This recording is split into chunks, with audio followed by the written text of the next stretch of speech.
तुम्ही कधी गावठी कोंबड्याचं मटण घालायचं काय? त्याचंच नियोजन लावण्यासाठी थंडीच्या वातावरणात आम्ही गेलतो. सुरुवात असं मस्तपैकी चूल मांडून घेतली. त्यानंतर कोंबड्याला प्रॉपर भाजून घेतलं. त्या कोंबड्यावरची सगळी केस सगळी काढून टाकली. त्यानंतर त्याचे तुकडे करून घेतले सगळे. मस्त असं चुलीवर शिजायला टाकलं. रखरखते विस्तूर असं प्रॉपर कोंबडा शिजवून खाण्याचा जो आनंद असतो तो निराळाच. भात आणि सुक्का असं मस्तपैकी बनवून घेतलं. थंडी एवढी जाम पडलेली की लागलीच आम्ही पण शिकून घेतलं. भाकऱ्या पण हातावर बनवून घेतल्या. प्रॉपर थापून हातावरच्या भाकऱ्या गरम गरम चुलीमध्ये शेकून घेतल्या. मग फुगलेल्या भाकऱ्या आणि त्या संगत कोंबडा. अरे वा रे वा. त्यात गावठी कोंबड्याचा रस्सा म्हणजे विषयच नाही.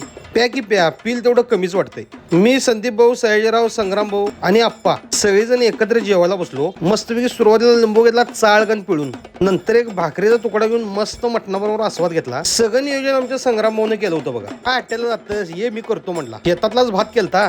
त्यामध्ये असं मस्त गावरान कोंबड्याचा रस्सा टाकून त्याची दणका दिला. तशाची क्वालिटी तर एक नंबर होती. मस्त आस्वाद घेतला आणि ताट असं यथेच रिकामी केलं.